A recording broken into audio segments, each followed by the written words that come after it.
Le peuple juif doit se libérer au cœur même de l'aliénation. Et c'est ça le fait qu'on mange le maror avec la matzah. La symbolique qu'on mange le maror avec la matzah ensemble, c'est pour dire qu'à un moment donné, même le maror, même l'esclavage, même le mal est un lieu où je peux être libre. Être libre dans un face-à-face avec Dieu qui ne dépend absolument pas. Encore une fois, si je suis libre parce que je suis sorti de prison, je suis dans la première logique. Qu'est-ce qu'est l'événement qui fonde ma liberté? Le fait conjoncturel, de conjoncture, que je ne suis plus en prison. Mais demain, je peux retourner en prison, je suis encore potentiellement un esclave. Alors que si je suis libre dans la prison, c'est que plus rien ne peut m'aliéner, jamais. Parce que même dans la prison, même dans le maror, je suis libre parce que je suis face à Dieu. Et ça, c'est très important. Vous allez me dire, comment on y arrive? Comment on arrive à cette liberté? Comment on arrive à cette conscience de liberté? C'est très simple, c'est très compliqué, mais en même temps c'est très simple. Vous savez qu'il y a une grande discussion chez les Rishonim entre Maïmonide et Nachmanide. Est-ce que Dieu fait tout? D'après vous, Dieu fait tout ou pas? Alors je prends cette enveloppe et je la lâche. Elle va tomber, on est d'accord? Alors est-ce que Dieu a fait qu'elle est tombée? Ou bien non? Il y a la loi de la pesanteur, ça marche tout seul. Qu'est-ce que vous dites? Comment? C'est Dieu qui fait tout. Vous êtes tous d'accord? Ou il y a une loi que Dieu ne s'occupe pas de cette loi? Ça marche tout seul. Non, la loi elle est service de Dieu. Bah, c'est sûr que Dieu fait tout. Mais est-ce que Dieu il a fait ce mouvement-là ou bien c'est la loi qui marche tout seul? C'est vous qui avez fait ce mouvement. C'est quoi Dieu se cache? C'est Dieu qui a décidé qu'il a fait un. Alors, vous êtes vous, Nachmanidien. Ramban, Nachmanide, il dit exactement ce qu'il dit. Il dit tout celui qui croit en la nature, Elo Trelek Betorat Moshe. Comme Mishemamin Bateva, et lui il va très très loin. Nachmanide, anti-scientifique. Parce qu'il dit, il n'y a pas de loi scientifique. Il dit, imaginez, vous voyez pendant 50 ans une grand-mère, tous les matins, qui va traire la vache, de sa vache, à 8h05. Si vous n'avez pas d'autres informations, vous allez croire que c'est une loi. Mais non, c'est la volonté de la grand-mère qui se répète tous les matins. Il dit le soleil qui se lève à l'est, c'est Dieu qui pourrait le faire lever à l'ouest s'il veut. Mais comme il fait ça depuis des milliards d'années, ou des millions d'années, ou des milliers d'années, ce que vous voulez, tout le temps, alors on croit que c'est une loi. Mais il n'y a pas de loi, tout est volonté de Dieu. Et il va très loin. Il dit que les règles qu'on voit n'est qu'une répétition, les règles scientifiques qu'on voit dans le monde n'est qu'une répétition de la volonté divine. C'est tout. La nature, c'est miracle répétitif. Exactement, c'est ce que dit Raphaël. Il dit que toutes les feuilles qui tombent des arbres, les circonvolutions des feuilles qui font des mouvements comme ça, tout est orchestré par Dieu. Et Dieu fait des milliards, de centaines de milliards, de milliards de mouvements de papillons, de poissons dans l'eau. Il fait tout. Il orchestre la totalité de l'être. Ça, c'est Nachmanide. Bien Maïmonide, il faut laisser tranquille le bon Dieu avec les papillons. Il faut laisser tranquille le bon Dieu avec les arbres. Il a autre chose qu'à faire, s'occuper des papillons, des oiseaux et des feuilles qui tombent des arbres. Donc Dieu, il a créé une règle qui marche tout seul. Il a un flux, une énergie, et ça marche tout seul. Et il dit une phrase terrifiante, parce que tout le monde a créé sur Maïmonide en disant ça n'a pas, il a été influencé par Aristote, c'est les Grecs qui ont influencé la philosophie, l'a perturbé. Mais Maïmonide, c'est le grand aigle, c'est un très grand sage de la Torah, il ne dit pas des bêtises. Donc qu'est-ce qu'il veut dire? Quand on lit dans le Moreh Nevuchim, il explique sa pensée. Il dit une phrase qui fait frémir. Il dit, la Hashgacha, ça veut dire la providence divine, est proportionnelle à la Chokhmah, à l'intelligence. Qu'est-ce qu'il veut dire par là? Et Maïmonide amène un exemple incroyable. Il dit, imaginez que vous avez un moustique sur la babouche de Mustapha. Et Mohamed, c'est affreux, mais c'est lui qui le dit pas moi, lance un gros glavio comme ça. Glavio, c'est tout un glavio. Bon, un crachat qui tombe, schlac, et qui tue le moustique. Et ce moustique meurt noyé dans le crachat, c'est affreux. Il dit, est-ce que la mort tragique de ce moustique est voulue par Dieu? Alors Nachmanide, comme vous aurez dit, bien sûr. Viens m'avait dit non. Il dit, comme le moustique, il n'a pas de chokhmah, c'est un khmar, il n'a aucune intelligence. Il n'a pas de bechira, il n'a pas de hashgacha. Hashgacha, il est dans une Hashgacha clalique, pas pratique. Collective, mais pas singulière. Et il dit, il amène une preuve. Pour ça, il y a écrit dans la Gemara que comment ça se fait que les gens ils prient et Dieu leur répond pas. Les gens qui prient, Dieu leur répond pas. Et la Gemara dit une phrase très cruelle.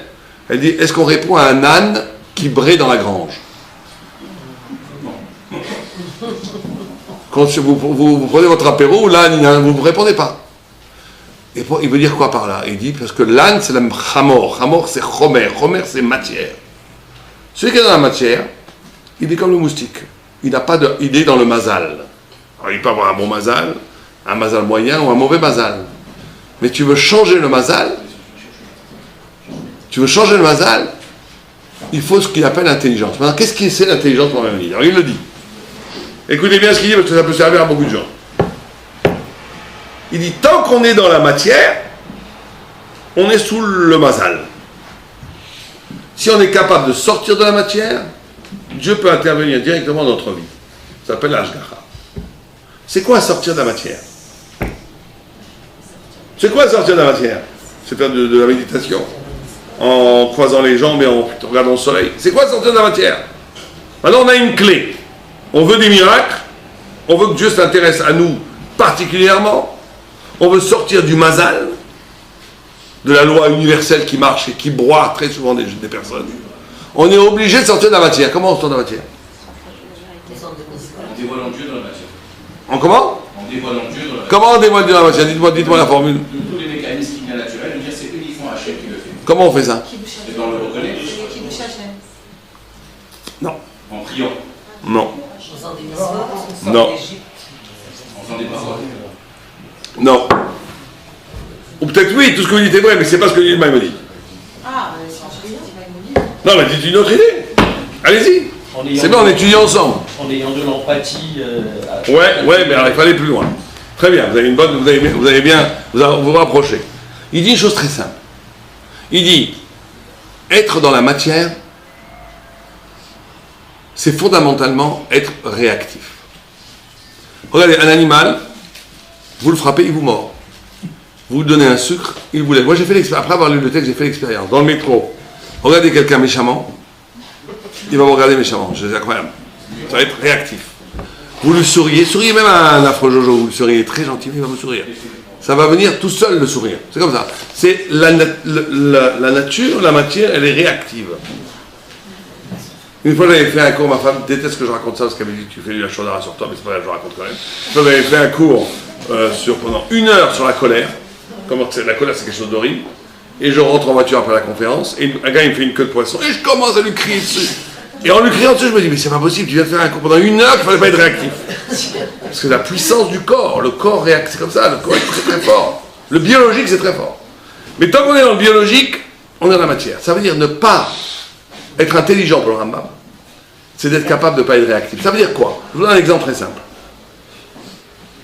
Ne pas être réactif véritablement parce que j'ai peur. Pardon, je vous donne un exemple très simple. Vous êtes très fatigué. Vous avez passé une journée terrible. Votre banque vous a appelé, vous avez un terrible découvert. Etc., etc. Votre patron vous a... Imaginez une journée terrible. Vous rentrez chez vous, vous avez envie de vous reposer. À ce moment-là, vous prenez un bon bain, vous faites couler un bain, la bonne musique, tout pour se reposer. Et à ce moment-là, le plus crucial, vous avez envie d'être tranquille, on frappe à la porte. Vous n'entendez personne. Vous ouvrez la porte, c'est le voisin d'en bas, qui est il n'a rien, ni argent, ni politique. Il peut vous amener que des embêtements. Mais il a besoin de vous parler. Pourquoi? Son fils a des problèmes avec son fils et tout. Là, il y a la voix de la nature. Qu'est-ce qu'elle dit, la voix de la nature? La voix de la nature dit quoi? Pas des rétro-satanas. Allez, vous en monsieur, pas maintenant, demain peut-être, je sais pas, mais je peux pas maintenant. Vous avez le droit. Vous avez le droit. Mais vous êtes dans la nature. Ne vous attendez pas à des miracles. S'il y a une autre voix qui dit le pauvre, il a besoin de moi, il a besoin il doit me parler. Vous le faites rentrer, vous lui parlez, il ressort avec un sourire comme ça, vous l'avez apaisé, vous l'avez écouté. Waouh, waouh, waouh, celui qui fait ça, les anges d'ange de toute sa tête, il ne les voit pas. Cet homme-là, je vous le signe, ou cette femme-là qui aurait fait, je vous le signe et je prends la responsabilité de ce que je dis, il peut lui arriver tous les miracles. Mais c'est compliqué. Parce qu'il faut qu'il ne le fasse pas pour le miracle. C'est ça qui est compliqué. Ah, bah sinon on est en réactif. Sinon c'est l'intérêt. Sinon on le fait pour recevoir quelque chose. Donc on est encore dans le miracle.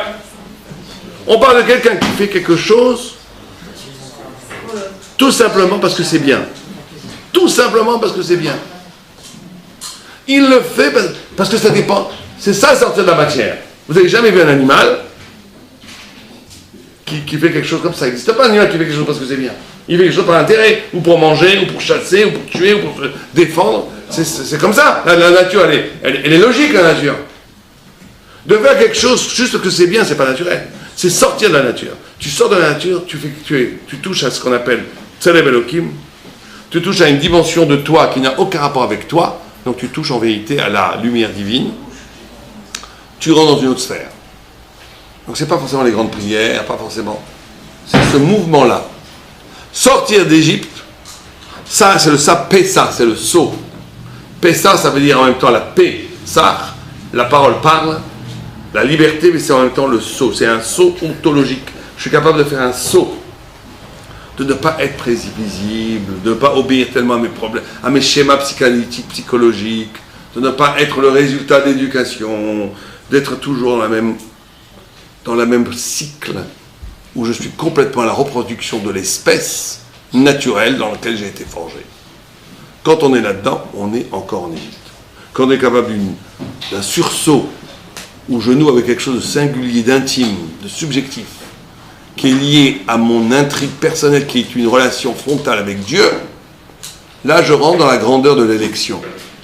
Et là je m'arrache à tous les conditionnements. Et là, je suis libre. Et là, il peut y avoir de grands miracles dans la vie.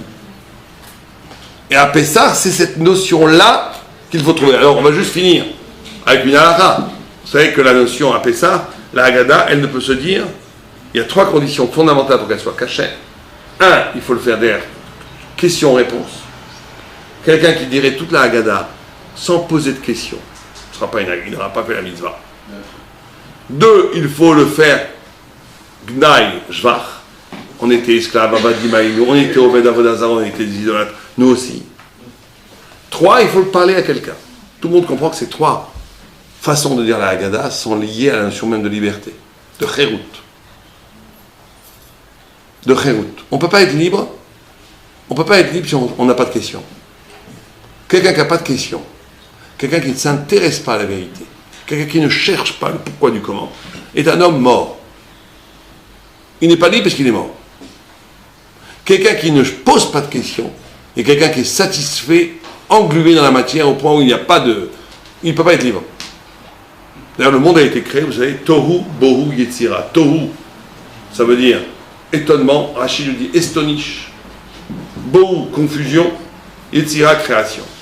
Or, tout le mouvement de l'intelligence humaine, elle passe par ça. Tohu, être étonné.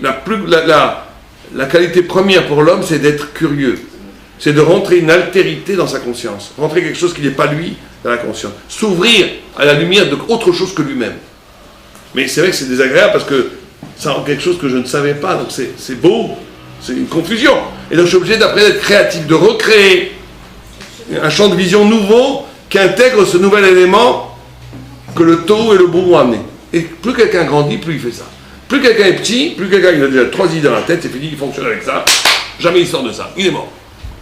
Donc il n'y a pas de Haggadah s'il n'y a pas questionnement-réponse.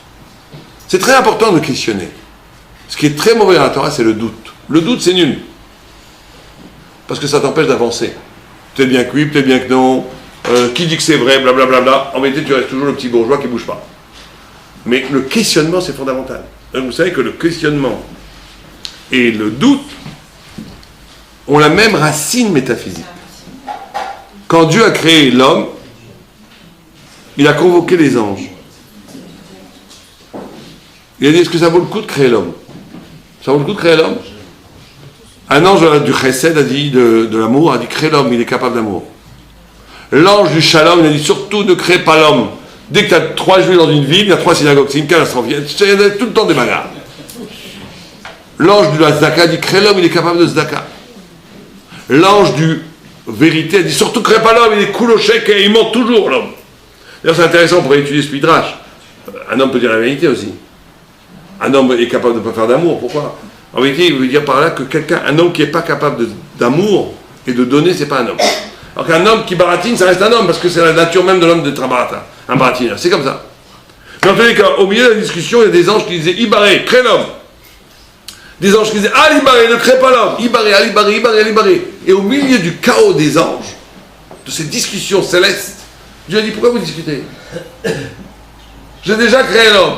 C'est pour ça qu'il a écrit Naase, Naasa, Adam Betzalmenu, Altikra Naasa, et la Naase Gvar. C'est le mirage qui. L'homme a été créé au milieu de la discussion. Ce qui est bizarre. C'est comme si je vous demandais est-ce que j'achète cette maison ou pas. Vous me dites oui, vous me dites non. Je vous dis, je l'ai déjà acheté. Qu'est-ce que vous allez me dire? C'est pas le bon Dieu. On va dire, mais écoutez, il ne faut pas m'embêter si vous avez déjà acheté. Pourquoi vous me demandez des questions si vous avez déjà acheté? Qu'est-ce que ça veut dire ça? Pourquoi Dieu il crée l'homme comme ça? Il crée l'homme comme ça parce qu'en vérité, cette discussion, pour celui qui a une oreille prophétique, elle existe jusqu'à aujourd'hui. À chaque instant, il y a des anges qui nous regardent là-haut. À chaque instant. Parce que si on avait décidé pour nous qu'il ne fallait pas créer l'homme, on ne serait pas là. On est d'accord? Si on avait décidé pour nous qu'il faut créer l'homme, on n'aurait pas été des hommes, on aurait été comme des objets. Dieu a décidé qu'il faut créer des montagnes. Les montagnes, elles existent ontologiquement parce que Dieu a voulu qu'elles soient créées. Mais Dieu a voulu donner l'homme libre. Sa liberté fait que c'est lui-même qui fonde, qui justifie ou qui infirme de son existence, à chaque instant. Quelqu'un, il dit du lachon hara, il fait de la médisance. Au téléphone, à vive voix, les anges, ils disent, regardez, je vous avais dit, Alibaré, ne crée pas